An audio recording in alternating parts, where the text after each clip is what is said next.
میں حضرت والا کے سامنے مائک کرنے جا رہا ہوں، آپ لوگ کرسی کو فوراً پر کر لیجیے اور کھڑے نہ رہے. آپ ادھر کھڑے کیوں ہوئے؟ یہاں جگہ بھرپور ہے، کھڑے نہ رہے، بیٹھ جائیے. السلام علیکم ورحمۃ اللہ وبرکاتہ. بسم اللہ الرحمن الرحیم.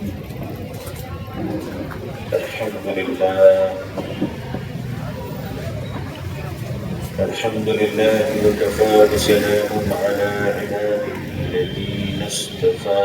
أما بعد، الحمد لله رب العالمين والعاقبة للمتقين، والصلاة على رسوله محمد وعلى آله وأصحابه أجمعين. رب اشرح لي صدري ويسر لي أمري واحلل عقدة من لساني يفقهوا قولي. رب يسر ولا تعسر وتمم بالخير. ربي زدني علما، ربي زدني علما، اللهم ربي زدني علما والحقني بالصالحين.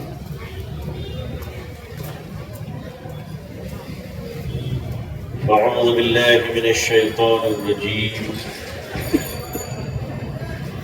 بسم الله الرحمن الرحيم. يا أيها الذين آمنوا ادخلوا في السلم كافة ولا تتبعوا خطوات الشيطان إنه لكم عدو مبين. صدق الله العظيم وصدق رسوله النبي الأمي الكريم. اللهم صل على سيدنا محمد وعطرته بعدد كل معلوم لك. اللهم صل على سيدنا محمد عبدك ورسولك وعلى المؤمنين والمؤمنات والمسلمين والمسلمات. قابل احترام حضرات علماء کرام، بزرگان محترم، نوجوانان اسلام، عزیزان گرامی، بردہ نشین خواتین امت اسلامیہ، لگ بھگ 8-10 سالوں سے یہ سلسلہ ہمارے مشفق و مربی عالم ربانی حضرت مولانا بھائی شرافت ابرار صاحب رحمۃ اللہ علیہ علاقے کے نوجوان اور مخلصین کے مشورے اور تعاون سے یہ سلسلہ شروع فرمایا کہ 31 دسمبر کی جاتی ہوئی رات اور 1 جنوری کی آتی ہوئی تاریخ میں وہ اسی مقام پر دینی مجلس کیا کرتے تھے تاکہ ہماری قوم کے نوجوان اور ہماری قوم کے بڑے اپنے وقت کو شیاطین کی مجلسوں میں ضائع نہ کریں، بلکہ وہ اپنی زندگی کے لمحوں کی قدر کرنا سیکھ جائیں. غالباً تقریباً سبھی مجلسوں میں میں شریک رہا ہوں، شاید ایک آدھ چھوٹ گئے ہوں گے تو ہوں گے. اصل میں اللہ کا شکر ہے کہ میں نسبتوں کی قدر کرتا ہوں الحمدللہ، اور وہ ہونی بھی چاہیے. آدمی کے اندر اگر نسبتوں کا احترام باقی نہ رہے تو آدمی بد اخلاق ہو جائے گا. تو اسی لیے بہت ضروری ہے کہ وہ مبارک نسبتوں کا احترام بھی کرے اور اپنے آپ کو مہذب، متواضع اور باادب رکھنے کی ہمیشہ کوشش میں لگا رہے، غافل نہ رہے۔ جو آدمی اپنی ذات سے مطمئن ہو جاتا ہے، جس آدمی کو یہ خیال آ جائے کہ میں نمازی ہوں، میں دیندار ہوں، میرا معاملہ تو اطمینان بخش ہے، تو یاد رکھیے گا وہی انسان سب سے زیادہ خطرے میں ہوتا ہے۔ ہم اور آپ اپنی زندگیاں غفلتوں کے ساتھ نہیں بلکہ مکمل بیداری کے ساتھ چوکنا ہو کر گزارنے کا مزاج بنا رہے ہیں۔ مسلمانوں کی زندگی اتنی اویئر ہو، اس قدر چوکنا ہو، جیسے آپ راجہ بازار موڑ سے آپ نے بس پکڑی ہے ملک بازار کی طرف جانے کے لیے، بس میں کھچا کھچ گردی ہے، لوگ بھرے ہوئے، اس میں آپ بھی داخل ہو گئے، لیکن آپ کے دونوں جیب میں 50,000 کی دو گڈیاں ہیں، اس جیب میں بھی اور اس جیب میں بھی۔ اور جب بس میں آپ چڑھے تو ایک کرتب دکھانے والا اپنی کرتب دکھا رہا ہے، بڑا مزہ آ رہا ہے، لوگ تالیاں بجا رہے ہیں، لوگ محظوظ ہو رہے ہیں، لوگ انٹرٹینمنٹ انجوائے کر رہے ہیں۔ آپ سے میں پوچھنا چاہتا ہوں کہ اس بس میں سبھی لوگ اس کھیل کو دیکھنے میں محو ہو چکے ہیں، آپ کے دونوں جیب میں 50,000 کی گڈی ہے، اور اسی بس میں 2 پاکٹ مار بھی چڑھے ہوئے۔ کھیل دکھانے والا کھیل دکھا رہا ہے، لوگ مزے لے رہے، تالیاں بجا رہے۔ میں آپ سے پوچھنا چاہتا ہوں آپ کیا کریں گے؟ آپ پوری توجہ جیب پہ رکھیں گے یا اس کھیل دکھانے والے پہ رکھیں گے؟ کہاں رہے گی آپ کی توجہ؟ جی میں کہتا ہوں کھیل دکھانے والا اگر الٹا بھی لٹک جائے تو بھی آپ کی توجہ نہیں ہٹے گی، اس لیے کہ توجہ ہٹی تو درگھٹنا گھٹی۔ آپ کی توجہ، تالی تو وہ لوگ بجا رہے جن کے تھیلے میں کچھ نہیں ہے، مزے تو وہ لوگ لے رہے جن کی جیب بھی خالی ہے، مزے تو وہ لوگ لے رہے جو بیکار ہیں، جن کے سامنے کوئی ویژن نہیں، کوئی ایجنڈا نہیں، کوئی لائف لانگ پلاننگ نہیں ہے، وہ لوگ مزے لے رہے، وہ کہیں بھی چڑھ جائے کہیں بھی اتر جائے کوئی فرق نہیں پڑتا۔ لیکن وہ آدمی مزے کیسے لے سکتا ہے، وہ آدمی غفلت کے شکار کیسے ہو سکتا ہے جس کے جیب میں گڈی ہو نوٹوں کی اور اسے معلوم ہو کہ پاکٹ مار بھی ساتھ میں چل رہا ہے؟ کیا غفلت کر سکتے ہیں؟ اگر اس موقع پر موبائل میں فون بھی آ جائے تو میرے خیال سے اوائڈ کریں گے، رکھو اتر کے بات کرتا ہوں۔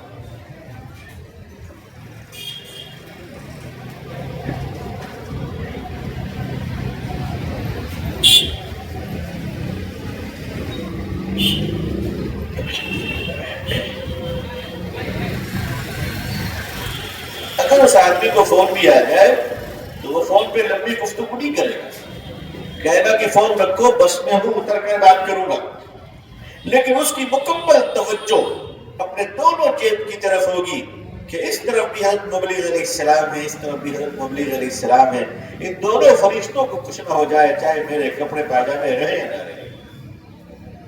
ایک آدمی بس میں اپنے نوٹوں کا اتنا خیال رکھتا ہے، میرے بزرگوں، میرے بھائیوں، مسافر سے بھری ہوئی بسوں میں اگر تم اپنے مال کا اتنا خیال رکھتے ہو تو ایمان والو اس دنیا میں ڈاکوؤں کے درمیان اپنے شیطانوں سے بچتے ہوئے ایمان کو کتنا بچانا پڑے گا،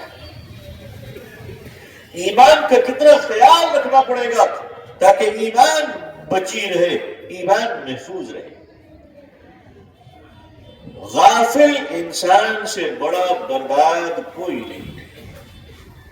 غفلت کوتاہی کا نام نہیں ہے، یہ تو جرم کا نام ہے۔ کرائم ہے، کرائم، غفلت کرائم ہے، جرم ہے، اور غافل انسان کبھی کامیاب نہیں ہو سکتا، اور مومن کبھی غافل نہیں ہو سکتا۔ غافل مومن کی صفت نہیں ہے، مومن تو محتاط رہتا ہے۔ شیطان مومن کے غافل ہونے کا انتظار کرتا ہے کہ یہ غفلت کرے اور میں دھڑم ہو سکوں۔ اگر شیر بھی غافل ہو تو جنگل کے شکاری کتے بھی اس کا شکار کر لیا کرتے ہیں۔ اگر شیر بھی غافل ہو جائے تو وحشی کتے اور بھیڑیے اس کو نوچ کھایا کرتے ہیں۔ شیطان یہ بھیڑیوں سے بدتر ہے، یہ مسلمانوں کے صرف غفلت کا انتظار کرتا ہے۔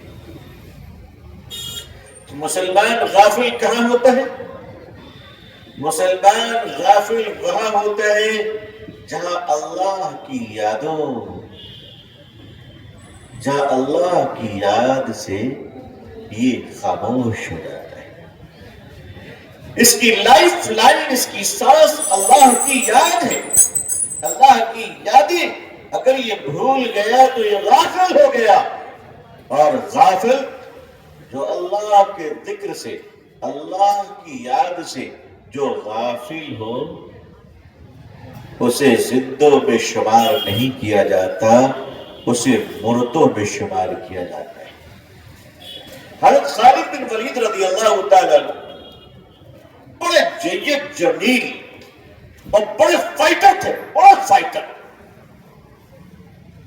اور آپ اتنے پاورفل فائٹر اور جنگی اصول اور جنگی حربے اور جنگی طریقے اور جنگ کے پورے فن اور اس کے آرٹ آف وار سے آپ اتنے واقف تھے کہ بڑے بڑے دشمنوں کی مائیں اپنے بیٹوں کو یہ کہہ کر بھیجا کرتی تھی کہ خدا تجھے خالد سے بچائے، خالد سے بچائے، خالد کا سامنا نہ ہو جائے۔ خالد بن ولید رضی اللہ تعالیٰ عنہ، جن کے تلوار گفتگو کیا کرتے تھے دشمنوں سے کہ بول کدھر سے مرنا پسند کرے گا، یہ خالد کی تلوار، بڑے جمیل اور بڑے کامیاب سپہ سالار، بڑے بہادر جگر والے سپاہی، اور آپ کی تلوار اس طرح چلتی تھی کہ جس طرح آسانی سے لکھنے والوں کے قلم چلا کرتے ہیں۔ غراسانی ایک بادشاہ تھا، حضرت عمر کے زمانے میں ایمان لایا، لیکن کبر نہیں نکلا تھا۔ ایمان اور تکبر دونوں ایک ساتھ نہیں رہ سکتے بھائیوں۔ یا تو اللہ کی محبت کا ایمان لے آؤ یا مال کے تکبر میں نعوذ باللہ ڈوب جاؤ۔ اللہ بچائے ہم سب کو۔ ایمان اور تکبر دونوں ساتھ ساتھ نہیں، حج اور تکبر دونوں ساتھ ساتھ نہیں۔ اگر تکبر کے ساتھ حج کیا ہے تو وہ حج اور عمرہ کپڑے میں لپیٹ کر کرنے والے کے منہ پہ کب کا مار دیا گیا۔ میں حج کے زمانے میں لوگوں کو دیکھتا ہوں، کبھی کبھی عمرہ کے زمانے میں، اللہ تعالیٰ صحیح سمجھ عطا فرمائے ٹورس اور ٹریولس والے کو، اللہ اچھی کمائی دے، پاک کمائی دے۔ لیکن میں آپ سے عرض کرنا چاہوں گا کہ آپ دو پیسے کب کماؤ مگر ان کی عمرہ اور حج کو درست کرنا، یہاں سے تربیت کر کے لے جاؤ، تربیت کر کے۔ ہم لوگ کی تربیت نہیں کرتے، کہتے پیسہ لائیے بس، آپ کو حج ہم ایسی کروائیں گے کہ اس کے بعد آپ کو جینے کا شوق ہی باقی نہیں رہے گا۔ یہ جو انشورنس کمپنی کے ایجنٹ ہوتے ہیں نا، جانتے ہیں نا آپ لوگ، ان سے کبھی ملاقات کیجیے، آپ پوچھئے بھائی لائف انشورنس میں کیا فائدہ ہے؟ وہ ایسی فضیلت بیان کرے گا کہ سننے والا کہے گا جینے سے زیادہ تو مرنے میں فائدہ ہے، اچھا ہوتا مری جاتا ہے، یہ اس کا کمال ہوتا ہے۔ ہمارے ٹور والے بھائی، ٹور آپریٹرز، اللہ آپ کو اچھا رکھے، آپ اچھا کام کرتے، آپ اللہ کے گھر لوگوں کو لے جا رہے، اللہ آپ کی کمائی میں برکتیں عطا فرمائے۔ لیکن میں آپ سے گزارش کروں گا کہ جو لوگ آپ کے ساتھ جا رہے ہیں اس شرط پہ لے جائیے کہ کم از کم 3 دنوں تک وہ مستقل جانے سے پہلے ٹریننگ لے گے. جانے والی کی ٹریننگ. آپ یہ نہیں کہیے کہ آپ چلنا آپ کا کام ہے، باقی آپ کا سب کچھ کروا دینا میرا کام ہے. آپ کے فرشتے. وہاں جانے کے بعد میں نے محسوس کیا صبح کے ناشتے میں ایک صاحب چیخ رہے تھے مدینہ منورہ، مدینہ شریف میں. تم جانتے ہو میں کون ہوں؟ 14 نوکر تمہارے جیسے میرے پاس رہتے ہیں، یہ مجھے کھلا رہے ہو. مجھے ڈر لگ گیا. میں ڈر گیا کیونکہ یہ شہر میرے آقا کا ہے صلی اللہ علیہ وسلم. یہاں اونچی آواز سے اللہ کسی کی برداشت نہیں کرتا. یہ اللہ کے محبوب کا شہر ہے صلی اللہ علیہ وسلم. یہاں فرشتے بھی سر جھکا کے چلتے ہیں. یہاں اونچی آواز میں بات نہ کرو، بالکل نہیں. حضور صلی اللہ علیہ وسلم نے ارشاد فرمایا، آپ جانتے ہیں فضائل میں بیان کیا گیا کہ میرے شہر میں شکایت نہ کرو، تم محبت کرو. ایک بزرگ کی زبان سے یہ بات نکل گئی. ایک بزرگ مدینے میں تھے، اللہ والے تھے. اچھا، اصلاح تو اللہ تعالیٰ اپنے محبوب بندوں کی ہی کرتا ہے. جس کو اللہ پسند نہیں کرتے اس کی اصلاح بھی نہیں کرتے، اس کو چھوڑ دیتے، جاؤ جو کرنا کر لو. اللہ کے ایک نیک بندے رات مدینے میں دہی کھائی، اور بھائی دہی کبھی کھٹا بھی ہوتا ہے کبھی کم کھٹے بھی ہوتے ہیں، دہی کی صفت ہے. دہی کھٹا تھا. بزرگ نے دہی کھائی اور بے خیالی میں جملہ نکل گیا، اوہ دہی کھٹا ہے. مدینے کی دہی کو تم نے کھٹا کہا. رات نبی کریم صلی اللہ علیہ وسلم نے خواب میں فرمایا، میرے شہر سے نکل جاؤ. جسے مدینے کی دہی پسند نہیں اسے مدینے میں رہنے کا کوئی حق نہیں. مدینے میں چوٹ لگے تو مسکرا دو، ٹھنڈ لگے تو مسکرا دو، گرمی لگے تو مسکرا دو. کس نے کہا تمہیں 8 دن رہو 10 دن رہو؟ ادب سے 2 دن رہ سکتے ہو، 2 ہی دن رہو، مگر بے ادبی کے ساتھ نہ رہو. ادب کا شہر ہے، یا اتنا ہی رہو جتنا ادب کر سکتے ہو. اب یہ صاحب بہت چیخ رہے تھے، چلا رہے تھے. میں بھی موجود تھا تھوڑی دور میں. میں ڈر گیا اور میں آیا ان کے پاس، اور میں نے آ کے ان کا ہاتھ پکڑا. میں نے کہا بھائی آپ یقیناً ہندوستان میں بہت بڑے آدمی ہوں گے، اللہ آپ کو خوش رکھے، لیکن بھائی مدینے میں آپ آقا بن کر آئے ہو یا غلام بن کر آئے ہو؟ دل اللہ نے ان کا نرم کر دیا، وہ جلدی سنبھل گئے. انہوں نے کہا ہم تو غلام بن کر آئے ہیں. میں نے کہا پھر غلام کو حق نہیں ہے آقا کے شہر میں اونچی آواز میں بات کرنے کا. آپ نے جن کو ڈانٹا ان سے معافی مانگی. اگر اس آدمی کے دل سے آہ نکل گئی تو شاید تمہاری نسلیں بھی دوبارہ مدینے نہ آ سکے. اللہ سے ڈرو. خیر اللہ نے توفیق دی، نیک آدمی تھے، بھلے آدمی تھے، غلطی ہو گئی تھی لیکن انہوں نے معافی مانگا. میں نے کہا ہاتھ پکڑ کے اس کا معافی مانگو. ہاتھ پکڑ کر اس سے معافی مانگا، بھائی مجھے معاف کر دے. میں نے کہا جس کھانے کو آپ نے رکھا اس کھانے کو کھائے اور دوبارہ کھائے، اللہ کا شکر ادا کرے، اور باہر جا کر صدقہ ادا کیجیے، اور مسجد میں جا کر 2 رکعت صلاۃ التوبہ پڑھ کر اللہ سے معافی مانگیے، اور درود کثرت سے پڑھ کر پیارے آقا صلی اللہ علیہ وسلم کو ہدیہ اور نذرانہ درود پاک کا بھیجیے، کیونکہ یہ بہت متبرک شہر ہے. اگر اللہ کو یہ بات بری لگ گئی تو تم کہاں جاؤ گے؟ لوگوں تکبر اور ایمان دونوں ایک ساتھ نہیں رہ سکتا. لوگوں حج اور تکبر دونوں ایک ساتھ نہیں چل سکتے.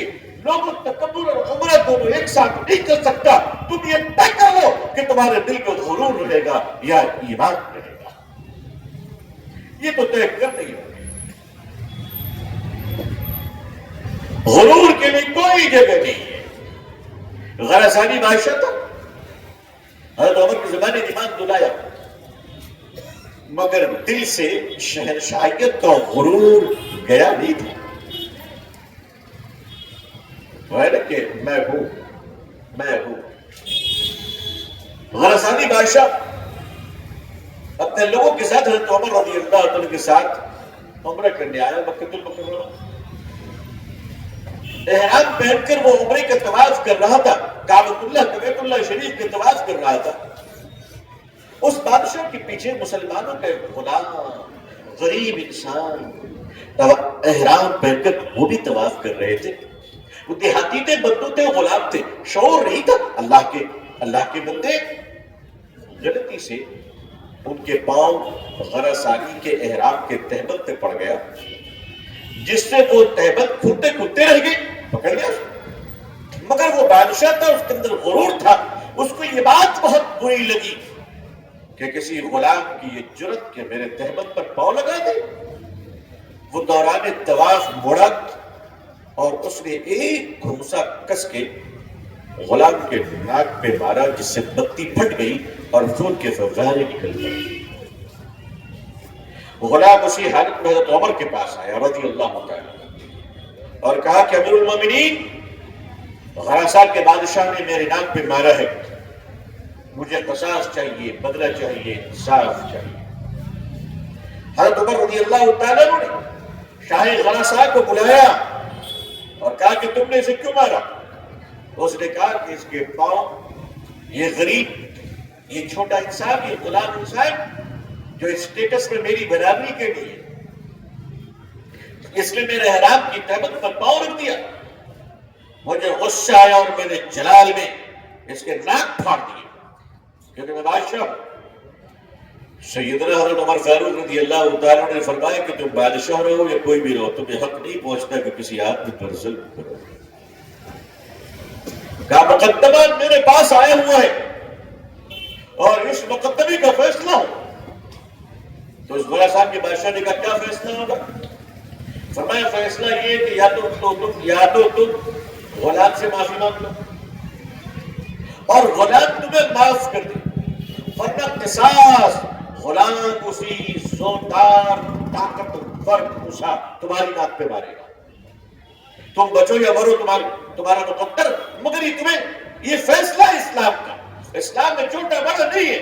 اگر تم نے کسی غلام پر ظلم کیا ہے تو اسلام اس کا انصاف دلائے گا. غراسانی بادشاہ نے جب سنا تو اس کو بڑی اپنی توہین معلوم ہوئی. اس نے کہا مجھے سوچنے کا موقع دیجیے، اور یہ بہانہ لیا اور فرار ہو گیا، مرتد ہو گیا، نعوذ باللہ. اس کا کفر ظاہر ہو گیا. بعد میں اس نے 60,000 کا لشکر لے کر مصر پہ حملہ کر دیا. اور یہ وہ وقت تھا جب مصر میں سعد بن وقاص رضی اللہ تعالیٰ عنہ کی قیادت میں 60,000 سعد بن وقاص رضی اللہ عنہ کی قیادت میں مسلمانوں کی جماعت اللہ کے راستے میں تھکتے تھکاتے ہوئے مصر پہنچی تھی. اور اس میں خالد بن ولید رضی اللہ تعالیٰ عنہ بھی تھے اور آپ سب آرام فرما رہے تھے، اس میں بہت تھکے ہوئے تھے. آپ کو خبر ملی کہ غراسانی کے بادشاہ نے 60,000 لشکر کے ساتھ مسلمانوں پر حملہ آور، مسلمانوں پہ حملہ آور ہے اور وہ مصر کا حصار کرنے والا ہے اور پورے فصیل بند کر دینے والا ہے. آپ کو خبر ملتی ہے، آپ حضرت خالد بن ولید کو بیدار کرتے ہیں اور فرماتے ہیں میرے بھائی خالد، مصر کے غراسان کے بادشاہ نے مصر پر حملہ کر دیا ہے، آپ نے ان کا مقابلہ کرنا ہے. مختصر یہ کہ حضرت خالد نے فرمایا کہ ٹھیک ہے کام کیجیے، سارے ساتھی سوئے ہوئے ہیں، ان کو آرام کرنے دیجیے، کسی کو ڈسٹرب نہ کیجیے، آپ صرف 6 سپاہی میرے ساتھ کر دیجیے، میں ان سب کو ٹھکانے لگا کر آ جاتا ہوں. کتنے ساتھی؟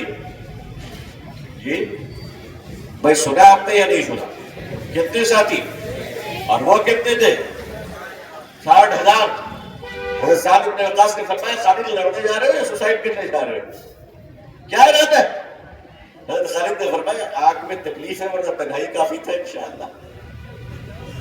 پر ان کو بڑا منایا گیا، سمجھایا گیا، بڑی منت سماجت کے بعد 1,000 کے لشکر لے کر گئے اور اللہ نے فتح عطا فرمائی، اللہ نے کامیابی عطا فرمائی. اور جب لوٹ رہے تھے تو مصر کے راستے میں ایک بڑھیا کو خبر ملی کہ خالد گیا تھا 1,000 لے کر، 60,000 کو شکست دے دی اور کامیابی کے ساتھ آ رہا ہے. تو بڑھیا سڑک پہ کھڑی ہو گئی اور کہنے لگی وہ خالد کون ذرا مجھے ملانا، میں دیکھنا چاہتی ہوں کہ مکے کی ماں نے کس روٹنی کا دودھ پلا کر اپنے بیٹے کو پالا. اور بڑھیا کھڑی ہو گئی. لوگوں نے بتایا وہی خالد آ رہے جو گھوڑے پہ سر جھکائے ہوئے ہیں، تھکے ہوئے نیند میں تو خالد گھوڑے پہ ہی سو رہے تھے. وہ بڑھیا پکڑ لی اور کہنے لگے خالد یہ بتا کہ تیری ماں نے تجھے کس روٹنی کا دودھ پلایا؟ تو شیر کی طرح جاتا ہے، طوفان کی طرح آتا ہے، تو کون ہے؟ کیا ہے تیرے دست و بازو میں؟ کیسے تو کامیاب ہوتا ہے؟ حضرت خالد نے کہا کہ بڑی بھی اصل میں آپ کو صحیح خبر نہیں مل پائی ہے۔ کہ کیا ہے صحیح خبر؟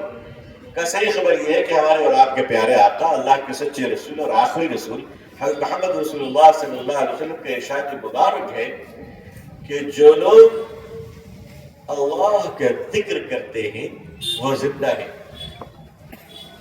زندہ کون لوگ ہیں؟ جی، اللہ کو یاد کرنے والے۔ کون زندہ ہے بھائی؟ اللہ کو یاد کرنے والے۔ فرمایا کہ جو لوگ اللہ کا ذکر کرتے ہیں وہ زندہ ہیں، جو اللہ کا ذکر نہیں کرتے وہ مردہ ہے۔ فرمایا دیکھو، ہم اللہ کا ذکر کرتے ہیں تو ہم زندہ ہیں، اور جن سے لڑنے گئے تھے وہ لوگ اللہ کا ذکر نہیں کرتے تو وہ لوگ مردہ ہیں۔ ایک زندہ نے اگر ہزار مردوں کو مار دیا تو کون سا بڑا کمال کر دیا۔ ایمان والو، لوٹ آؤ اللہ کے ذکر کی طرف۔ لوٹ آئیں گے؟ آ جائیے۔ جب دل کرے گانا گانے کا تو کہیے کہ قیامت کے دن اللہ کو کیا کو دکھاؤں گا، شاید یہ آخری وقت ہو اللہ کا ذکر کرنے کا۔ جب دل کرے فلم دیکھنے کا تو دل کو سمجھاؤ کہ شاید یہ زندگی کا آخری وقت ہو، چلو اللہ کو یاد کریں۔ جب جی چاہے چوراہے میں بیٹھ کر کہ آؤ ٹائم پاس کریں، تو اپنے دیوانے دل کو سمجھاتے کیوں نہ ہو کہ عمر ہی تو 100 سال کے اندر ہے، اب کہاں ٹائم پاس کریں گے، چلو جنت میں جانے کی تیاری کرتے ہیں۔ سنا ہے کہ جنت چٹیل میدان ہے، وہاں سبحان اللہ کے پودے لگیں گے، وہاں الحمدللہ کے پیڑ لگیں گے، وہاں اللہ اکبر کے پھول لگیں گے، وہاں اللہ کے نام کی خوشبوئیں ہوں گی۔ چلو آپ اپنے وقت کو کیوں ضائع کریں، ہر وقت کو ہم اللہ کے ذکر میں یاد کر لیں۔ قیامت کے دن جب لوگ اللہ کے فضل و کرم سے حضور صلی اللہ علیہ وسلم کی شفاعت کی برکتوں سے جنت میں جائیں گے، اللہ ان خوش نصیبوں میں ہم سب کو بھی شامل فرمائے، ہم سب کی آل و اولاد کو بھی اللہ شامل فرمائے۔ تو جنتی جب جنت میں جائے گا اسے کوئی غم نہیں ہوگا، اسے کوئی افسوس نہیں ہوگا، اسے کوئی ملال نہیں ہوگا۔ جنت میں خوشیاں ہی خوشیاں ہوں گی، لیکن اس خوشیوں کے ماحول میں بھی اسے ایک بات کا افسوس ہوگا کہ اس نے اللہ کی یاد کے بغیر جو وقت دنیا میں گزار دیا۔ لوگ گاڑی چلاتے ہیں اور میوزک اسٹارٹ کر دیتے ہیں، اب تو آٹو میوزک آ گئی، گاڑی اسٹارٹ کرتے ہی میوزک اسٹارٹ۔ شیطان اپنے کام کو کتنی پابندی سے کر رہا ہے، شیطان نے کوئی دقیقہ کوئی کسر نہیں چھوڑی ہمیں گناہ کروانے سے۔ اے ایمان والو، تم کیوں غافل ہو؟ یہ گاڑی جب تک کمپنی کی ہے تب تک گاڑی ہے، جب تم نے خرید لی تو گاڑی تمہارے مالک نہیں بلکہ وہ تمہاری نوکر ہے، تم اس کے مالک۔ گاڑی کو پیش کیا گیا گانے کے ساتھ، آپ اس گاڑی کو مسلمان بنا دو، اسٹارٹ ہوتے ہی دعائیں سفر پڑھنے لگے۔ میوزک بجا کر چلاتے ہو گاڑی، اللہ تعالی ہر بلا مصیبت ایکسیڈنٹ سے آپ سب کی ہم سب کی حفاظت ہے، آمین، اللہ سب کو بچائے۔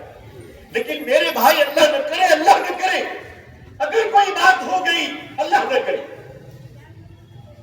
اور دنیا سے جانا ہی پڑا، تو ذرا بتاؤ کہ کیا سنتے ہوئے جا رہے تھے؟ بولتے ہوئے بھی ڈر لگ رہا ہے، بولتے ہوئے بھی ڈر لگ رہا ہے، کیا سنتے ہوئے تم دنیا سے گئے؟ بھائیو، جب راستے میں چلو تو کان میں میوزک لگا کر نہ سنا کرو، اللہ کا کلام سنا کرو، تاکہ وہ گزرتے ہوئے راستے تمہاری نیکیوں کی گواہی دیتی رہے کہ اے اللہ، یہ شخص ہوائی جہاز میں بیٹھ کر جب فضاؤں میں اڑ رہا تھا تو تجھے یاد کر رہا تھا، کروز میں بیٹھ کر جب سمندر کی لہروں سے گزر رہا تھا تو تجھے یاد کر رہا تھا، جب زمین کی رفتار کو چر رہا تھا تو زمین کے ذرے ذرے میں تیرے نام کو لیتا ہوا چل رہا تھا۔ کیا ہم ایسا نہیں کر سکتے؟ اپنے گھروں کو اللہ کے نام سے جگمگا نہیں سکتے؟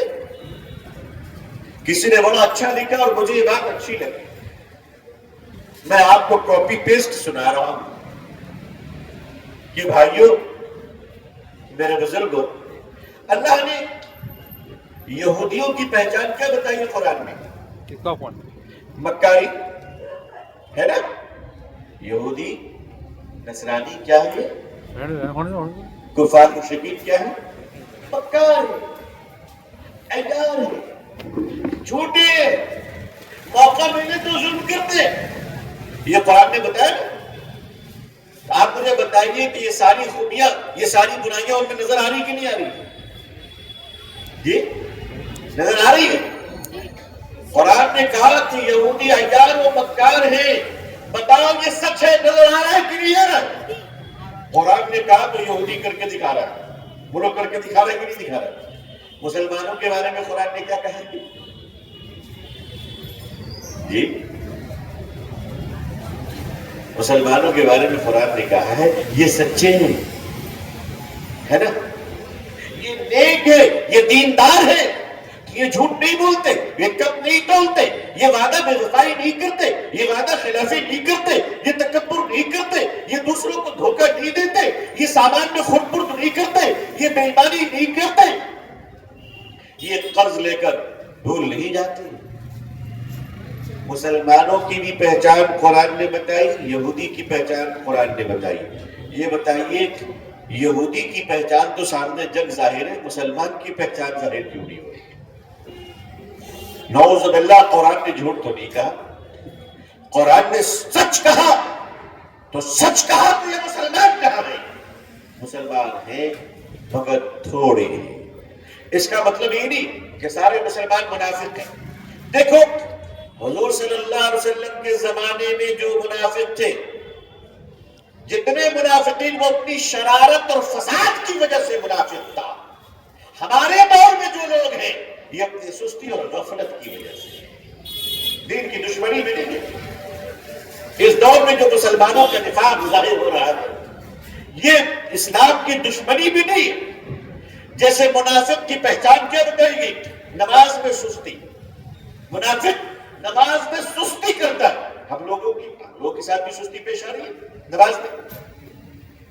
ہم لوگ بھی نماز میں آگے پیچھے ہو جاتے ہیں. لیکن ان منافقوں کی سستی اللہ تعالیٰ غنی کے رحمت فرمائے، اللہ کی کروڑوں رحمت دھرتی پہ نازل ہو. آپ نے وضاحت فرمائی کہ اس کی سستی اسلام دشمنی کی بنیاد پر تھی. ہماری سستی طبیعت کی کمزوری اور غفلت کی وجہ سے ہے. اللہ ہم سب کو معاف فرمائے. ہم لوگ اپنی تھوڑی بہت سروسنگ کروا لیں انشاءاللہ، موبائل تیل وغیرہ ٹھیک کروا لیں تو سب کچھ ٹھیک ہو جائے انشاءاللہ. اپنے آپ کو تیار کریں. آج کی مجلس میں آپ اور ہم اللہ سے ایک بات کی توفیق مانگیں کہ اے اللہ ہمیں آپ اپنی یادوں والی زندگی عطا فرمائیے. کون سی والی؟ کون سی والی بھائی؟ پورا مجمع بولے تب آگے بات پڑے گی. کون سی والی؟ کس کی یادوں والی؟ یہ اللہ کی یادوں والی زندگی عطا فرمائیے جسے 24 گھنٹے اللہ کی یاد نصیب ہو جائے. بتاؤ شیطان اس کے قریب آئے گا؟ جو اللہ کا ذکر کرے گا وہ بے ایمانی کرنے کی ہمت کر سکتے ہیں؟ جو اللہ کی یاد کرے گا، جو اللہ کو یاد کرے گا وہ دوسروں کو دھوکہ دینے کا خیال بھی لا سکتا ہے؟ نہیں لا سکتا. اب بس تاریخ بدلنے والی ہے، لیکن یہاں سے پٹاخے نہیں، یہاں سے اللہ کی یادوں کی آواز آئی ہے نا. آپ سب اللہ کا ذکر کریں گے انشاءاللہ. کانپور کا نام سنا ہے آپ لوگوں نے؟ اتر پردیش میں کانپور میں ایک بڑا پرانا مدرسہ جہاں میں لوگ بہت قدیم حضرت تھانوی رحمہ نے بھی وہاں درس و تدریس دی ہے. بڑی نسبتیں اسے میسر رہی ہیں ہمارے کامل پر بزرگوں کی. تو غالباً وہی جگہ یا پٹکا پور کوئی دوسری جگہ ہوگی.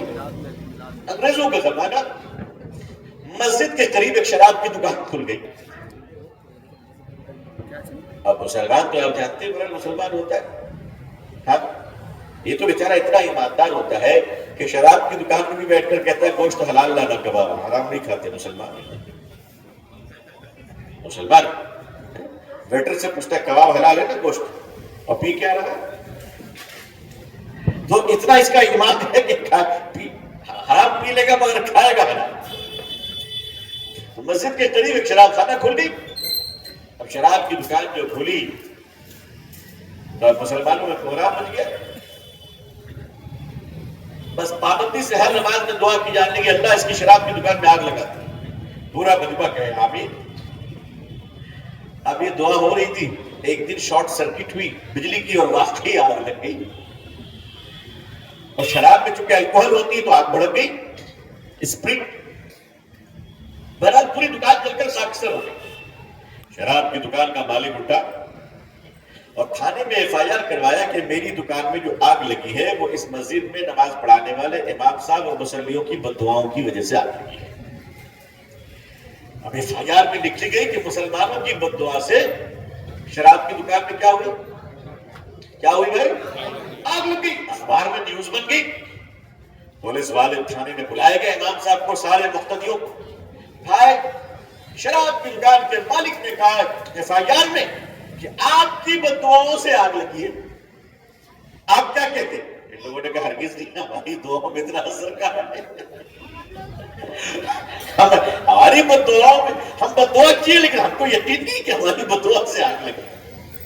یہ پہلا کیس تھا کہ شراب والا کہہ رہا ہے کہ ہمیں یقین ہے کہ اس کی دعاؤں سے آگ لگی ہے. یعنی یہ پہلا ایسا مقدمہ تھا کہ دعا مانگنے والے کو اپنی بددعاؤں پہ یقین نہیں تھا, اور جس کی آگ لگی ہے اسے بڑا یقین تھا. دعا بیچ رہے ہیں دعاؤں کے تاجر, گر دعا نہ خریدو گے تو بددعا دیں گے, بددعا دیں گے. اپنی دعاؤں میں تمہیں یقین نہیں ہے کہ تم اللہ سے مانگ رہے ہو, اللہ سے مانگ کر میں تمہیں یقین نہیں. لوگ مرنے کی دعا مانگتے, خدا سے اپنے مرنے کی دعا مانگنے والے اگر اتنا یقین ہے تو زندگی کی دعا. اللہ سے تم مانگتے کیوں نہیں؟ اللہ سے غافل نہ رہو. بددعائیں دینا یہ ہماری عادت نہیں اور ہماری صفات نہیں ہے, وہ تو عادتیں مجبوری کبھی کبھی ایسے مواقع آتے ہیں, ورنہ سچائی تو یہ ہے کہ ایک نیک انسان وہ ہے جو دشمن کی بھلائی کی بھی دعا کرتے ہیں. حضرت امام اعظم ابو حنیفہ رحمۃ اللہ علیہ کے ایک پڑوسی یہودی تھا. پڑوسی وہ اپنا گھر بیچ رہا تھا, تو اس کے گھر کی قیمت ہونی چاہیے تھی 200 اشرفی.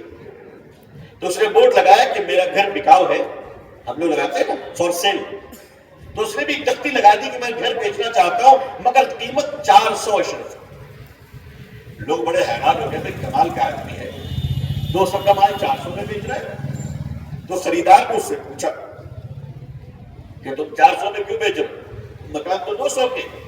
اس یہودی نے جواب دیا 200 مکان کی قیمت ہے اور 200 امام اعظم ابو حنیفہ کے پڑوسی بننے کی قیمت ہے.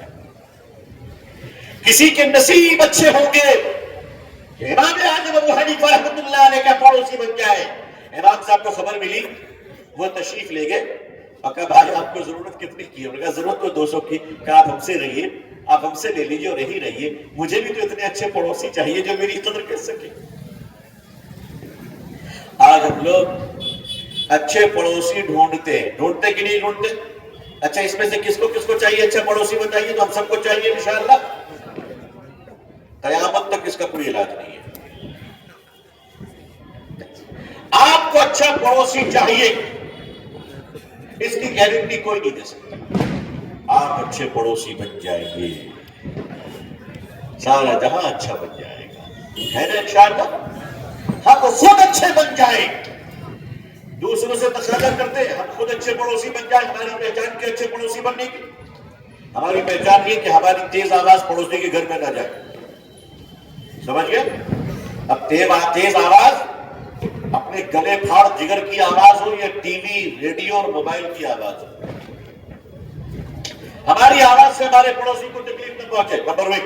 نمبر 2, ہماری کھڑکی سے پڑوسی کے گھر کی آبرو بے پردہ نہ ہو. ایسی کھڑکی نہ کھولو کہ نماز پڑھنے کے بعد ہی پڑوسی کا گھر جھانکے. ہمارے تھوک پڑوسی کے چھت اور نیچے نہ گرے, کچرا نہ گرے, اور گھر سے جب نکلے تو پڑوسی کے دروازے پہ نہ تھوکے اور پڑوسی کے گھر پہ کچرا نہ ڈالیں. اگر اتنا آپ کر لیں انشاءاللہ, اور آپ کے بغل والا بھی کر لیں, تو ذرا بتاؤ کہ جنت تو جب ملے گی انشاءاللہ ملے گی کہ ہمارا محلہ جنت سے کم ہوگا؟ اچھے پڑوسی کو تلاش کرنے والوں خود اچھے کیوں نہیں بن جاتے؟ خود اچھے کیوں نہیں بن جاتے؟ تلاش کرنے میں تو مل بھی سکتے نہیں بھی مل سکتے، اور خود اگر اچھے بننے کی کوشش کر لیں انشاءاللہ۔ آج کل ہم لوگ کہاں چلے جا رہے ہیں؟ تو غفلت والی زندگی سے توبہ کریں انشاءاللہ، اللہ کی یادوں والی زندگی کا آغاز کریں گے انشاءاللہ، کہ اللہ کی یاد سے کبھی غافل نہ ہو۔ آپ خود آپ کی طبیعت پھر گانا سننے کی طرف نہیں جائے۔ جب آپ اللہ کے ذکر کو یاد کریں گے تو آپ کی طبیعت فلموں کی طرف اور موبائل میں غیر ضروری چیزوں کو دیکھنے کی طرف آپ کا دل متوجہ نہیں ہوگا، آپ کا ذہن اس طرف متوجہ نہیں جائے گا، متوجہ نہیں ہوگا۔ آپ خود اپنے بارے میں سوچیں، کھانے کے دسترخوان پہ آپ بیٹھے ہیں اور اسی وقت موبائل دیکھ رہے ہیں ہم لوگ، یہ اچھی عادت نہیں ہے۔ کھانا تو اللہ کے نام کے ساتھ کھانا چاہیے۔ ایک بات عرض کر دوں کہ کھانا جب لگے اور کھانا جب کھائیں تو کھانے کے درمیان نہ اپنی خیریت کسی کو بتائیے نہ دوسرے کی خیریت پوچھیے۔ اب کھانا کھاتے ہوئے ایک صاحب نے کہہ دیا کیا بتاؤ، پچھلے ہفتے بڑی طبیعت خراب تھی، پیٹ خراب تھا، ایک دن میں 5 بار باتھ روم جا رہے تھے، اس بدبودار کمبخت کے ساتھ کم از کم مجھے تو کھانے کا دل نہیں کرے گا۔ یہ انسان کتنا غلیظ ہے، اس کو ذوق نہیں ہے، اچھی باتیں کرنے نہیں آتا اس کو، کھانے کے دسترخوان پہ اس کو ساری چیزیں آ جاتی ہیں۔ استغفر اللہ۔ اللہ والوں کیا اس کی تربیت دی جاتی ہے کہ کھانے کے دسترخوان پہ بیماری کی بات مت کرو، بخار کھانسی کی بات مت کرو، کھانے کے درمیان اللہ کا نام لو، خوشگوار باتیں کرو۔ یہ بھی نہ پوچھئے کھاتے میں پوچھ لیا بھائی اور کیسے ہیں آپ، اس نے بھی بتانا شروع کیا ٹھیک ہے مگر کیا کرے، ایک ہفتے سے بخار چھوٹ نہیں جا رہا ہے، بخار بھی نہیں چھوٹ رہا مگر ہم کھانا کوچنے بھی نہیں چھوڑ رہے۔ حضرت محی السنہ ہم سب کے کرم فرما مرشد و مربی حضرت محی السنہ شاہ امراء الحق صاحب رحمۃ اللہ علیہ ایک مجلس میں کھانا کھا لیتے، ایک عمر دراز شخص تشریف لے آئے، بزرگ نمان آئے تو ظاہر کی جان پہچان پہلے سے تھی، گفتگو سے اندازہ ہوا تو حضرت فرمایا آپ بھی بیٹھ جائیں کھانے پہ۔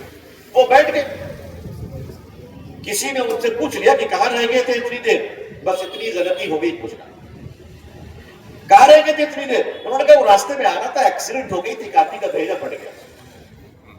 حضرت نے سن لیا، حضرت نے پوچھا کیا آپ اٹھ جائے، آپ انداز میں کھانا کھا لیجیے گا، اور حضرت نے بھی چھوڑ دیا، پھر کھانے کی طبیعت نہیں رہی حضرت کی، ہاتھ دھو کر ہٹ گئے اور فرمایا کیسے لوگ ہیں بدذوق جن کو کھاتے ہوئے گفتگو کرنا بھی نہیں آتا کہ کون سی بات کرنی چاہیے کون سی بات نہیں کرنی چاہیے۔ آج کل کے عام ہو گئی ہے، لقمہ اٹھایا فلانے کا انتقال ہو گیا تھا، لقمہ اٹھایا وہ قبرستان میں گیا ہوا تھا، وہی رہ جاتے نا، آنے کی کیا ضرورت ہے؟ اتنی بے چینی کیا ہے بھائی کہ کھاتے وقت یہ سارے درد یاد آتے نہیں، کھاتے وقت بہت اچھے موڈ میں کھانا کھایا کیجیے، اللہ کا نام لے کر، کھانے میں عیب نہ نکالیے۔ بڑی محنتوں سے عورت بناتی ہے کھانا، اگر زیادہ نوامی ہے تو خود جا کے بنایا کرو، ویسے بھی تمہاری بیویوں کی ذمہ داری نہیں تمہیں پکا کے کھلانے کی، یہ تو ہم مولویوں کا احسان ہے کہ سب مسئلہ بتاتے نہیں ہیں، تو ہم لوگ آپ احسان مانیے، الگ سے ہم لوگ کو لے دے کے رکھیے، ورنہ صحیح صحیح مسئلہ بتا دیں تو کل سے سب ٹفن پکڑے باہر رکھیے گا جی۔ جب اتنا چھیڑ دیا تو سن ہی لیجیے، میرا کیا آپ تو نکل جائے گا، ایسے آپ کو سنبھالیے گا، ہمیں کیا دقت ہے۔ نکاح کے وقت میں نکاح پڑھاتے وقت کیا کہا جاتا ہے، قاضی صاحب کیا کہتے ہیں نوشے کو بتائے گا، ایک سے ایک قانون بنے ہوئے ٹائم مہر قبول کرواتے کہ نہیں کرواتے، اس کے بعد کیا اس کے علاوہ کیا قبول کرواتے ہیں یہ نام نفقہ، کس کے ذمہ، شوہر کے ذمہ، بیوی کے ذمہ۔ ارے مسجد میں بیٹھ کر وعدہ کیا ہے، بولو کیا کہ نہیں کیا؟ نان کس کو کہتے ہیں، آٹا کو یا روٹی کو بھائی؟ ارے نان کچے آٹا کو نہیں کہتے، پکی پکائی روٹی کو کہتے ہیں۔ شوہر کے ذمہ ہے بیوی کو پکا پکایا کھانا کھلانا، نہ کرتے وہ پکا کر کھلاتی ہے، اس کا احسان ہے، شکر ادا کیجیے آپ ان کا، قربان چاہیے اللہ کے اس قانون پر، پیارے آقا صلی اللہ علیہ وسلم کی شریعت پر۔ پکا پکایا کھانا کھلانا کس پہ لازم ہے؟ ارے دوبارہ ہمت سے بولو، مرد ہو تو ڈرتے کیوں ہو؟ ابھی پتہ چلے گا مرد کی مردانگی کتنی ہے. کس پر راضی رہ گئے جی؟ شوہر پہ. کل صبح سے ناشتہ، دوپہر کھانا، رات کا کھانا. اب بیوی لوگ چھٹی پہ آج سے 2025 اسٹارٹ، 1 جنوری سے ہالیڈے. اگر 3 دن ایسا کر دی نا، ابا یاد آ جائیں گے، امی یاد آ جائیں گے. وہ تو پکا کر کھلاتی، ان کا احسان ہے، اس پر اللہ کا اجر ملے گا. اللہ ان کو اجر عطا فرمائیں گے. کھانے میں عیب نہ نکالا کرو بھائی. کوئی بھی عورت کھانا جان بوجھ کر غلط نہیں پکاتی ہے. انسان مسٹیک ہو جاتی، کبھی نمک زیادہ ہو گیا، کبھی مرچ زیادہ ہو گئی، تو ناک کو نہ چڑھاؤ، بلکہ کہو اللہ آپ کو جزائے خیر دے، آپ نے اچھا کھانا بنایا. اللہ کا شکر ہے، اللہ نے اچھا کھلایا. ایک اچھی تہذیب والی انسان کب بنے گی؟ ہمارے اندر تہذیب کب آئے گی؟ ہمارے اندر کلچر کب آئے گا؟ یہ ذہن میں رکھیے، گھر کی عورتوں کی عزت کرنا سیکھیے. جب گھر کے مرد اپنی بیویوں کی عزت نہیں کرتے تو ان کی بیویاں شوہر کے دوستوں کی عزت کرتی ہیں. بات تو سمجھ گئے ہوں گے آپ میں کیا کہنا چاہ رہا ہوں؟ کیا کہنا چاہ رہا ہوں؟ اس لیے بہتر ہے کہ آپ عزت کرو، کھانے میں عیب نہ نکالیں، اور کسی کے بھی دسترخوان پہ کھائیں. اگر کوئی آدمی بیماری، دکھ، موت، جینے مرنے، ادھر ادھر کی کوئی نگیٹو بات کر رہا ہو تو بے تکلف ان کو منع کر دیجئے کہ خاموش رہیے، یا تو خاموشی سے کھا لیجئے ورنہ اٹھ جائیے. دوسروں کے لیے پرابلم کریٹ نہ کیجیے، دوسروں کے لیے پریشانی کھڑا نہ کیجیے. اسی سے اندازہ ہوا کہ جب اس طرح کی نگیٹو باتیں کھاتے وقت مناسب نہیں ہے تو پھر موبائل دیکھتے ہوئے کھانا اور ٹیلی ویژن دیکھتے ہوئے کھانا، آپ سوچئے کتنا نقصان دہ ہے. بلکہ فون آ رہا ہو تو ریسیو بھی نہیں کرنا چاہیے. میرے جیسا کمزور آدمی جو مجبور ہوتا ہے ریسیو کرنے پر، تو میں کہہ دیتا ہوں کہ بھائی کھانا کھا لو، انشاءاللہ اس کے بعد بات ہو جائے گی. اپنی زندگی میں اصول پیدا کیجیے، اللہ کا نام لے کر کھائیے. پانی پیتے وقت ہم بسم اللہ پڑھتے ہیں، چائے پیتے وقت بھی ہمیں بسم اللہ پڑھنا چاہیے، ہے نا؟ چائے لیا اور درخت سے پی لیا، بسم اللہ پڑھیے. اور آج کل پلاسٹک کے کپ نکل گئے نا، 20 ml والی، جس میں چائے بھی پی لیتے ہیں اور پھر استنجا کرنے کے لیے پانی بھی بھر لیتے ہیں. 2 بار تھوک دے تو گلاس بھر جائے، پتہ نہیں مسلمان پاک کیسے ہو جاتا ہے، اللہ ہی جانے. یہ جو پلاسٹک کے کپ آئے ہیں اور پولیتھین میں چائے لے کر آتے ہیں تو یہ بہت خطرناک کیمیکل اس سے ریلیز ہوتا ہے، جس سے عام طور پہ لوگوں کا کہنا یہ ہے، اللہ ہم سب کی حفاظت فرمائے، کہ اس سے بہت بری بیماری ہونے کا خطرہ ہے. اس لیے اس سے بچیے. پلاسٹک کے کپ میں چائے نہ پیجیے، پولیتھین میں کوئی چائے لائے منع کیجیے، سمجھائیے، دشمن کو بھی منع کیجیے، باقی اس میں چائے نہ پیجیے. آج کل ہمارے محلے میں مسلمانوں کے چائے کی دکان کو بھی بتائیے بھائی کام مت کرو. لوگ آپ دیکھیں نا، اچانک آج کل بہت ساری موتیں ہو رہی ہے، عجب بیماریوں میں. وجوہات کیا ہے؟ ایک ہی وجہ نہیں ہے، بہت ساری وجوہات ہیں. اس میں سے ایک ریزن یہ بھی ہے، اس سے بچنے کی کوشش کریں گے انشاءاللہ. اپنے گھروں سے الومینیم کے برتنوں کو ٹکاؤ کیجیے. الومینیم کے برتن ہمارے دشمن ہیں. انگریزوں کے زمانے میں جو ہندوستان کے فریڈم فائٹر جیلوں میں رکھے جاتے تھے، ان کو دشمنی کے طور پر الومینیم کے برتن میں کھلایا جاتا تھا، تاکہ یہ اندر سے کمزور ہو جائے اور خطرناک بیماریوں کا شکار ہو جائے. الومینیم کے برتن انسانیت کا دشمن ہے، اس کو اپنے گھروں سے دشمن کی طرح نکالو. توبہ کیجئے ان برتنوں سے، ان چمچوں سے کھانا یہ بہت خطرناک چیز ہے. اپنے چھوٹے بچوں کے ہاتھوں میں موبائل نہ دیجیے. ہماری نسلیں کہاں جا رہی ہیں؟ میموری جو برین ہے وہ اس موبائل کے رے کی وجہ سے ڈیمیج ہو رہا ہے. لیکن ایک اس طرح کی صورتحال پیدا ہو جاتی ہے کہ اس کی وجہ سے ہمارے بچے اور ہماری جنریشن آپ دیکھیے انزائٹیز کی شکار ہو رہی ہے. بہت زیادہ انزائٹی ہو رہی ہے. گھروں میں جو بے برکتی آ رہی ہے وہ ان وجوہات سے آ رہی ہے، ان راستوں سے بھی سحر آ رہی ہے۔ گانے میں بھی سحر ہے، میوزک میں بھی سحر ہے، فضاؤں میں بھی سحر ہے، لہذا کوشش کریں کہ باوضو رہیں۔ انشاءاللہ اللہ کی یادوں کو ہمیشہ اپنے دل سے لگائے رکھیں، دعاؤں کا اہتمام کریں اور اپنی دعاؤں میں ہمیں بھی یاد فرمائیں۔ اللہ تبارک و تعالی پوری دنیا میں ہم سب کو اسلام کی اور مسلمانوں کی عزت دیکھنا نصیب فرمائے۔ اللہ اقوام عالم اور اہل ہندوستان کے دلوں میں اسلام کے لیے، مسلمانوں کے لیے جذبہ محبت، احترام و اکرام پیدا فرمائے۔ اللہ پوری دنیا میں امن و سلامتی عطا فرمائے، ہندوستان میں امن و سلامتی عطا فرمائے، ہندوستان میں رہنے والے مسلمان بھائی، ہندو بھائی، سارے ذات دھرم برادریوں میں آپس میں پیار محبت عطا فرمائے۔ اللہ ہم سب کو ایک دوسرے کے لیے بھلائی کا ذریعہ بنا دے۔ اپنی دعاؤں میں ہمیں بھی یاد رکھیے گا۔ آخر دعوانا الحمدللہ رب العالمین والسلام علیکم ورحمۃ اللہ وبرکاتہ۔ آخر دعوانا جزاک اللہ احسن الجزا۔ ہم نہایت ممنون و مشکور ہے حضرت مولانا ابو طالب رحمانی صاحب کے، جنہوں نے اپنے قیمتی اوقات سے ہمارے لیے وقت نکالا۔ آپ نہایت ہی ضروری اور اہم گفتگو ہمارے سامنے کی۔